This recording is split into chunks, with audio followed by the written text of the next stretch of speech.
ابن حجر کہتے ہیں کہ ایک شخص کو میں نے ایک مقام پہ دیکھا، بڑا اس کا دبدبا تنتنا تھا، لیکن میں نے اسے طبیب کی دکان پر لیٹے ہوئے دیکھا تو اس کے وجود سے پیپ نکلتی تھی۔ مجھے کیا ہوا؟ تو کہنے لگا بس جب خدا کا حکم آیا، جب اللہ کی حکمت کا غلبہ ہوا، جب تک اس نے ڈھیل دی تو دی، لیکن جب وہ پکڑنے پہ آیا تو پھر حال یہ ہوا کہ ایک غریب مچھیرا مچھلیاں پکڑنے کے لیے دریا میں سارا دن بیٹھا رہا، اسے مچھلی نہ ملی، شام کو روئی پڑا کہ مالک میرے تو بچوں کے پاس کھانے کو بھی کوئی شے نہیں۔ تو ایک مچھلی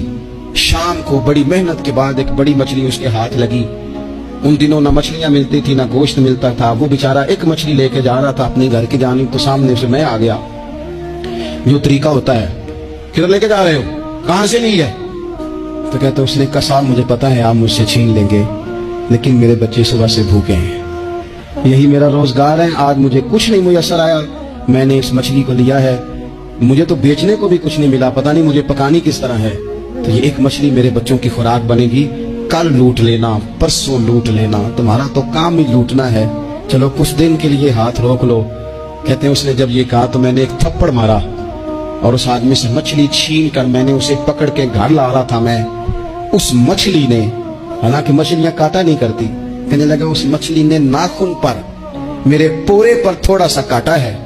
اور میں نے کہا کوئی بات نہیں، مچھلی ذرا بڑی تھی، اس نے کاٹ لیا، میں نے تھوڑی سی پٹی باندھی اور گھر والوں کو کہا مچھلی پکا دیں، انہوں نے پکائی کھائی، کچھ پتہ ہی نہیں تھا،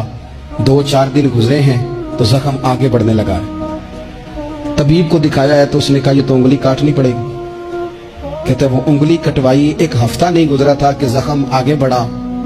تو پھر وہ ہاتھ کی طرف بڑھا تو میں نے جا کے دکھایا تو اس نے کہا ہاتھ بھی کاٹنا پڑے گا، سارا بازو کٹوا چکا ہوں،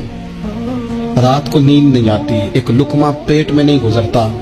میرے بچے، میرے بھتیجے، میرے بھائی، میرے عزیز گلی گلی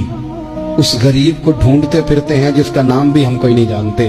تھک گئے تلاش کر کر کے، خدا جانے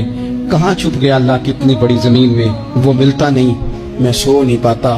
کہنے لگے شیخ میرے لیے دعا کر دو، مجھے کچھ نہیں چاہیے، بس وہ مجھے مل جائے اور میں اس سے نہ معافی لے لوں، بس وہ مجھے معاف کر دے، 2 جملے معاف، جیسے بھی ہوگا میں منا لوں گا، بندہ درکار ہے۔